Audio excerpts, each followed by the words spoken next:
This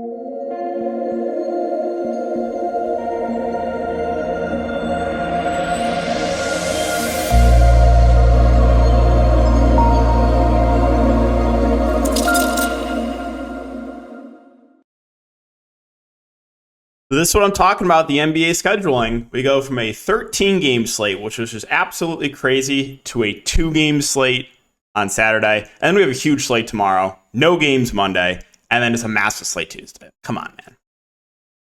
Can't be doing that. But welcome, guys. My name is DK. Again, we'll be talking about the only 2-game NBA DFS slate here. Also make content for Prize Picks. Prize Picks, they are the sponsor of the video. You can use the code DKDFS for 100% match up to $100. It'll be linked in the description below. And if you're looking for premium content, you can check out my Patreon for DFS or for Prize Picks. I once again had another good night in Prize Picks. Went 6-2 overall, 4-2 in Patreon plays, and hit both the ladder plays. So that was very nice to see. Moving on to day 2 of the ladder challenge. And then recapping my DFS lineup. So I played light. I actually only played $70 in entries. And ended up having a good night. But it was too much. There's too many games. It was a little bit too overwhelming. But Deni Avdija, man. Deni Avdija. How? Can someone explain to me how that happened? So you mean to tell me with Porzingis in, that Deni's is going to average like 45 to 50? Porzingis out? Massive usage bump to Deni? Can't make a shot. Once again, right? How did the people that faded Deni know he would have his worst game of his career? How? Going over the rest of my lineup, Spencer Dinwiddie. Very solid first quarter from him. Had like 2 fantasy points against the Hawks. Luckily, salvaged an okay day. Bridges smashed. My big stand that I told everyone in the Patreon stream was I did not think any of the Denver guys were going to play. So I was playing for Jokic and all those guys to be out. Worked out in a big way. I played Gordon, Brown, and Christian Brown. Gordon, 3/4 of the field faded him. 50 bomb. Bruce Brown started slow, but ended up having a solid game. And Christian Brown was okay there. I couldn't afford Reggie Jackson. If I could have, I actually would have went Reggie over Brown, but I was $100 short.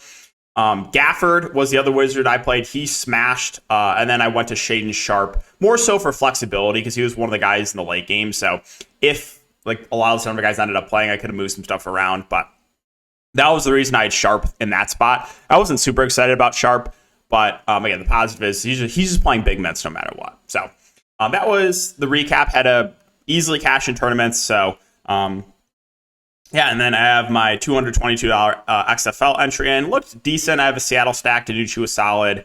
A couple of the receivers were okay. So we'll see how that does going into the weekend. But all right, let's talk about this 2-game slate. It's not going to be a super long video, obviously, but I'll do my... Whoa, one sec. Ooh. I felt that sneeze coming. All right. So... Dallas-Miami here is the first game. So for Dallas, not necessarily the best matchup. No one really on the injury report. Luka Doncic is 11-7. So, you know, on a small slate, raw points are going to matter. And obviously, Luka on this slate is going to be projected for the most fantasy points. So even though it's not the best spot, I don't love the price point. Like I said, raw points will matter. So I think you're going to get high 30s minutes from Luka. He's still going to be the go-to guy offensively, so I have no issue getting him. It's just a matter of can you feel comfortable with enough of the value. Kyrie Irving's been really quiet of late, but also the price has dropped to 9.2K. I still don't love the price point. I mean, he really hasn't been paying that off last 5 games. And again, you have to factor in the not-so-good matchup either, but still going to play huge minutes and will be an okay contrarian option.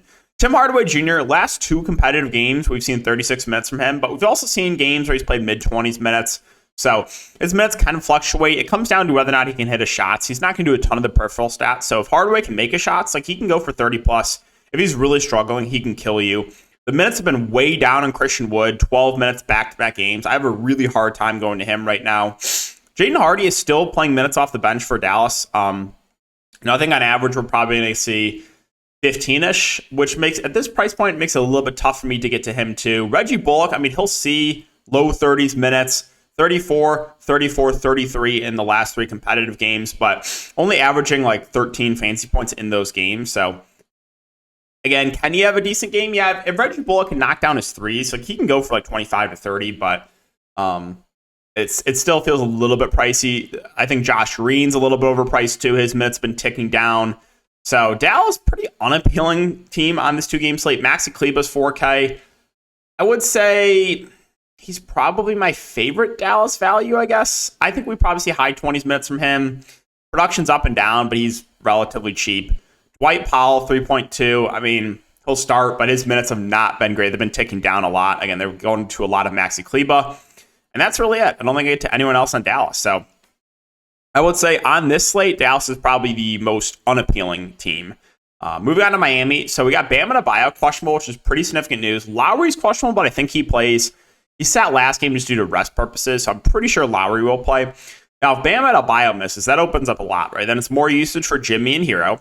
And then I would think they would start Cody Zeller. I guess they could technically start Love at the 5 and go a little bit small. Like, that's possible. My guess is they would start Zeller. If that's the case, Cody Zeller would be a really good value, 3.1K. He's kind of dust at this point in his career, but Zeller's still not a bad point per minute guy.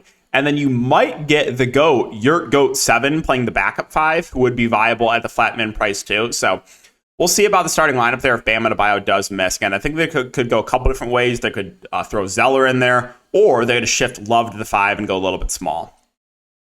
But assuming Bam plays, you got Jimmy 7.5 or 8.5, Bam at 7.4, Hero at 6.4. I think factoring in price, Hero would probably be my favorite option. Got shooting guard eligibility, playing mid-30s minutes right now.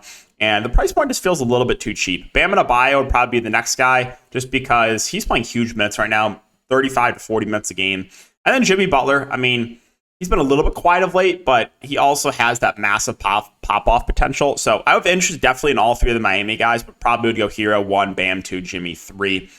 Value is where it gets tricky for me for Miami. So assuming Lowry plays, I kind of just group these guys together. Strus, Love, Lowry, Martin, Vincent. They all look pretty similar. I don't know if Kyle Lowry plays. I'm not sure if Oladipo would play.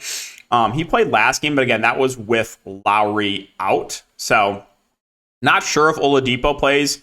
If you're confident he does play, then you can throw him into the mix too. But yeah, like all these guys look pretty similar. Strus, I wouldn't be super worried about it. He got 3 quick fouls last game, only played 3 minutes. They ended up going to Duncan Robinson, who I don't think will play in this game, but I guess you never know.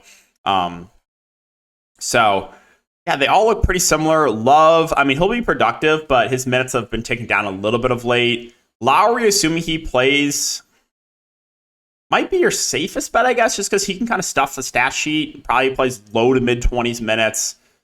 Caleb Martin's 3.9. I think we get mid-20s minutes from him. I guess he's relatively safe too. Vincent should start and probably play low 20s minutes.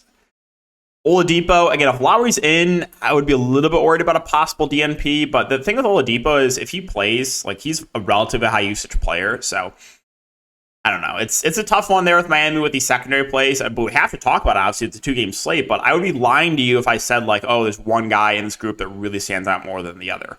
So might come down to ownership purposes, assuming all these guys are in for which value plays I end up going to. And then Zeller, if Bam plays, I mean, I guess it's not completely out of play, right? Because he'll probably play 10 to 14 minutes. And he's about a fantasy point per minute guy. So on a 2-game slate, I guess you can consider that, assuming Bam plays.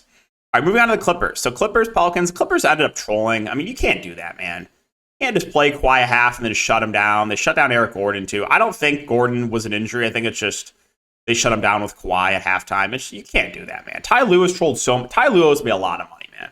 That has happened multiple times where the Clippers are shorthanded, and then they only play guys for like a half and shut them down. Like you actually like he needs to be fined for that and fined a lot of money. You cannot do that. Just telling that right now. But Kawhi's in, so Kawhi Leonard at 10K is the go-to guy. I expect high 30s minutes from him. I think he's a pretty good play at the top. Westbrook's 8.7. He'll be the number 2 offensively. Probably play mid-30s minutes. I prefer Kawhi if I'm going to get to him, but I don't think Westbrook's out of play. I think Gordon will be available. We'll see about the stats of Marcus Morris. If Marcus Morris and Eric Gordon are out, then you're going to get more run for guys like Mann, Batum, Powell, Bones can see a little bit more run. Covington even. We talk about this too. Like this, I think I brought it up last video, but I played Covington, same guy's out, 3 fantasy points. The next game, nothing changed, 43 fantasy points. Wait. I completely forgot about this. I got to see what he finished with. Hold on. We are not going anywhere until I find out what happened, how many fantasy points Chetty Osman finished with. Okay, so he actually didn't play that much in the second half, but in the first half, I'm looking at it. All right. You know, looking at Chetty Osman's minutes in the first half, he had played more in the first half last night than he did when I played him at no ownership. Nothing changed. Chetty hit like back-to-back threes, had a steal. It was looking like he's on pace for like 50 fantasy points. Looks like he finished with, 14, 2, and 1 with a block. So that's 16. He finished like 20 fantasy points. But it was looking like he was going to break the slate. And I was just like, I was like, this, I knew it was going to happen. But he ended up just having like an okay night. But yeah, that really tilted me when I saw that Chetty had like 15 first half minutes. He played more in the first half than he did last game. Like, I was so mad about that. But yeah, if I think Gordon plays. I don't know about Morris. So like, yeah, Gordon 5-5. I mean, he'll probably play mid to high 20s minutes. If he makes the shots, he can have a decent game.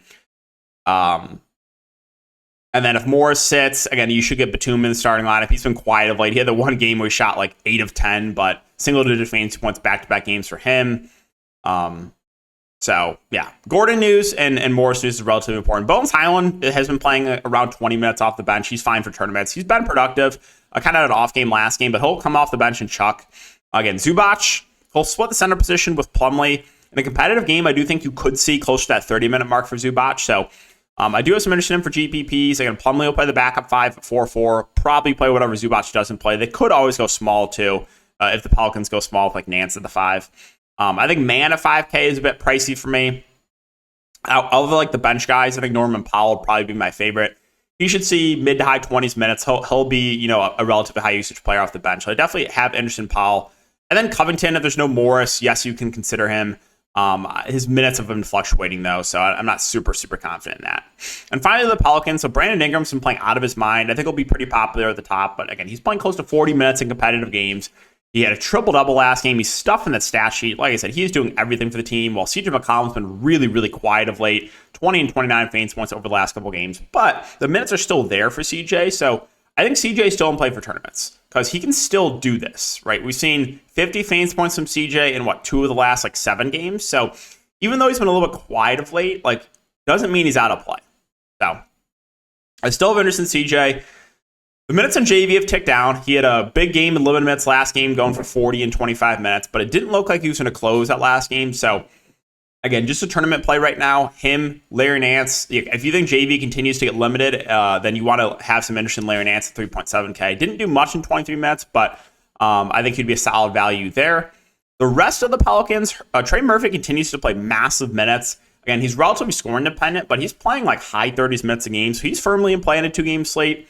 Herb Jones is 4-9, kind of just indifferent on him. I will say the minutes have ticked up a bit of late, 35-34 last couple games, even though, again, there has been a lot of blowouts. So you probably do see low 30s minutes from Herb Jones, assuming no foul trouble. Josh Richardson's 3.8. I expect around 20 minutes from him. He's kind of just there for me. Don't love him, don't hate him. He's a viable value. Najee Marshall should see, low to mid-teens minutes. He's a guy that can do stuff a stat sheet. He's fine. You might see a little bit of Dyson Daniels, 3.3K, but I don't think it's enough for me to even consider him on a small slate. So that's going to wrap it up for the video, guys. I know it's a shorter one, but like I said, only 2 games. So I guess enjoy the less stressful slate that we have today. Like yesterday it was very stressful. Today is not so much. So if you guys do enjoy the DFS, prize picks, day in the life stuff, let me know. Leave a like, comment, subscribe, and we'll see you all in the next video.